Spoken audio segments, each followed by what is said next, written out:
The movie starts with a young boy named Jamie and his sisters watching cartoons in their house. But outside their room, people are shouting and running in fear. Jamie gets curious and tries to hear what's going on. Suddenly, zombies break into the house and turn everyone into zombies, except Jamie. Scared, Jamie runs to his father's church and tells him that everyone has turned into zombies. Jamie's father tries to comfort him and says everything will be okay. He gives Jamie his chain and tells him to leave. But soon, his father also becomes a zombie. Jamie has no choice but to run far away from his home. 28 years later, a boy named Spike wakes up and gets ready for an important day. He lives on an island with other people who survived the zombie outbreak. The island is connected to the mainland by a path that shows up only during low tide. Spike goes downstairs and eats breakfast with his father, Jamie, who is now grown up. At the same time, Spike's sick mother, Isla, wakes up after having a strange dream. Jamie hears her and goes to check on her. A little later, Spike also goes to see her. Isla gets upset and asks why Spike didn't go to school. Jamie tells her that he and Spike are going to the mainland. Hearing this, Isla becomes angry and tells them to leave the room. Spike tries to calm her down before leaving. A little while later, Jamie and Spike begin their journey to the mainland. Everyone on the island cheers for Spike, proud of his courage. Soon, they arrive at the gate, where a woman named Jenny talks to Spike. She tells him that if they ever get lost on the mainland, a rescue team will be sent to find them.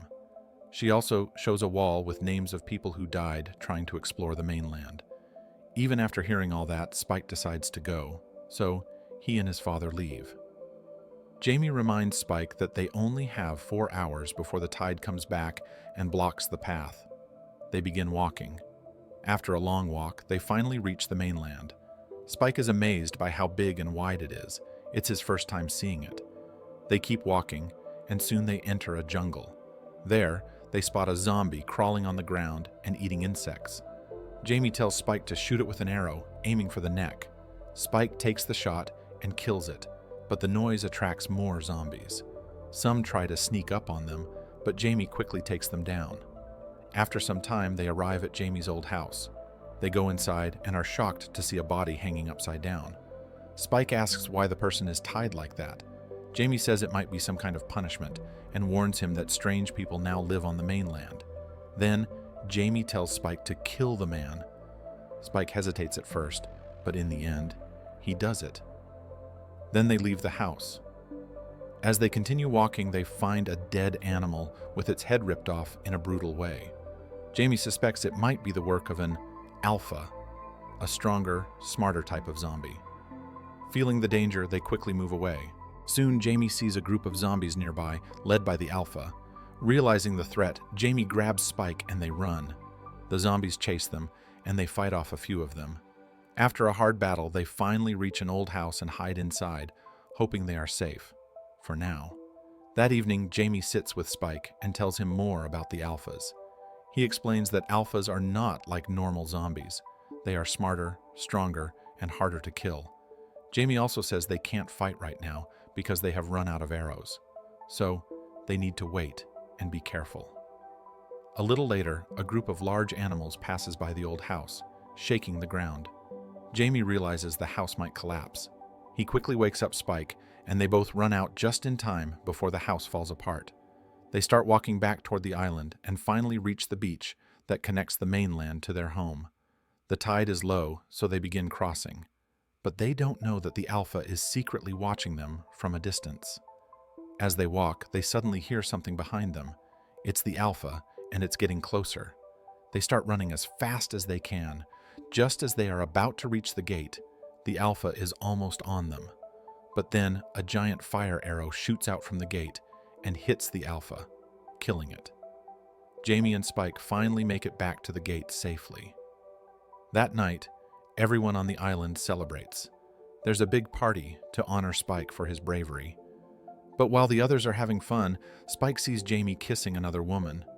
He feels hurt, thinking that Jamie is cheating on his sick mother. Feeling upset, Spike leaves the party and heads home. When he gets there, he sees an old man sleeping on the couch. The old man wakes up and is surprised to see Spike back so early. He asks Spike what he saw on the mainland. Spike simply says, "Fire and lots of forest." When Spike says the word fire, the old man suddenly remembers someone. It might be Dr. Kelson. Spike tells him that his father said there are no doctors left anymore, and that's why no one knows what's wrong with his mother. Spike starts to think Jamie is lying. The old man says Dr. Kelson is a strange man, then quietly leaves. Spike then goes to bed and sleeps beside his sick mother. The next morning, when Jamie comes home, Spike asks him about the doctor. Jamie finally tells him what happened before Spike was born. He says that one day, while walking through a forest, they saw thousands of dead bodies. A man named Dr. Kelson was dragging them into a fire. That's why no one ever went near him again. Spike then asks what is really wrong with his mother and if she's dying.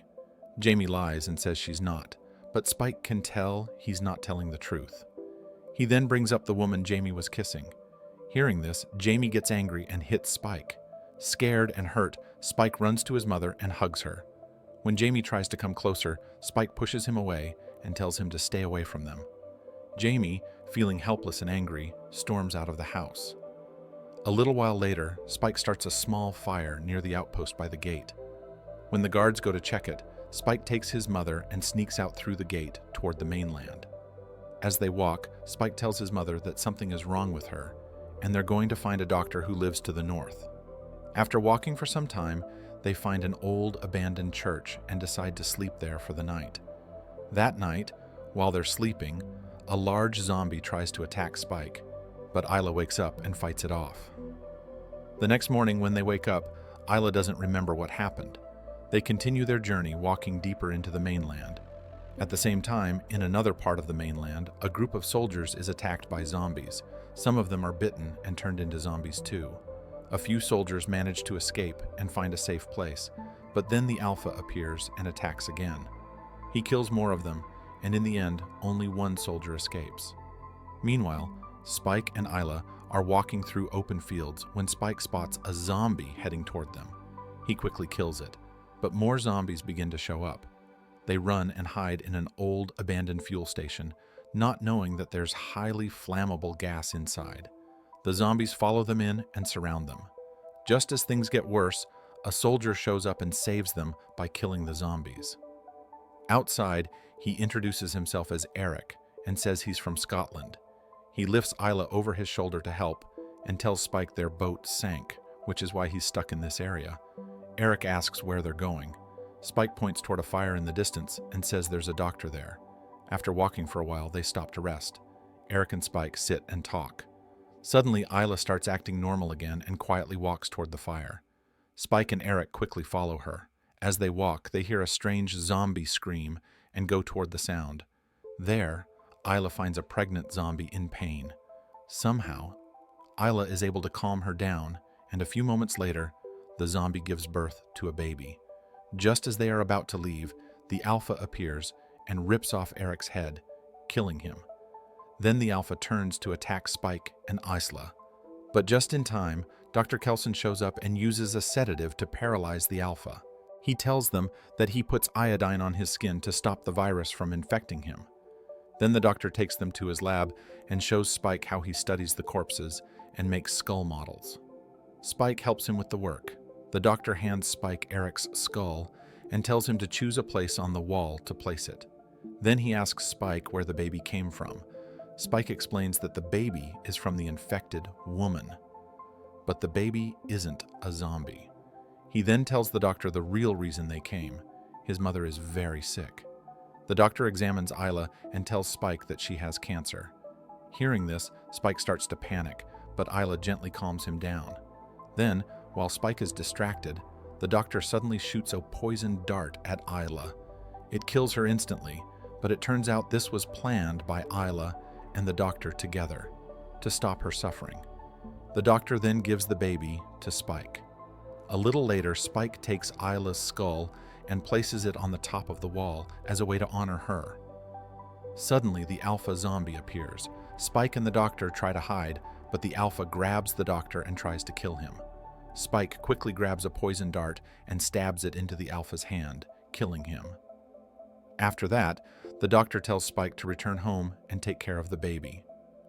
28 days later, Spike sends a letter to the island along with the baby. In the letter, he explains that he found the doctor, who turned out to be a kind man. He also says that the baby is not infected, but Isla is gone. When Jamie reads the letter, he tries to leave the island to find Spike, but the high tide blocks the path, and he can't go. Back on the mainland, some zombies attack Spike again, but he fights them off. Just then, a new group of people shows up and helps him. Their leader steps forward and introduces himself. "My name is Jimmy," he says. Thanks for watching. If you like the recap, please do like and subscribe for more videos. And don't forget to watch full movie for best experience.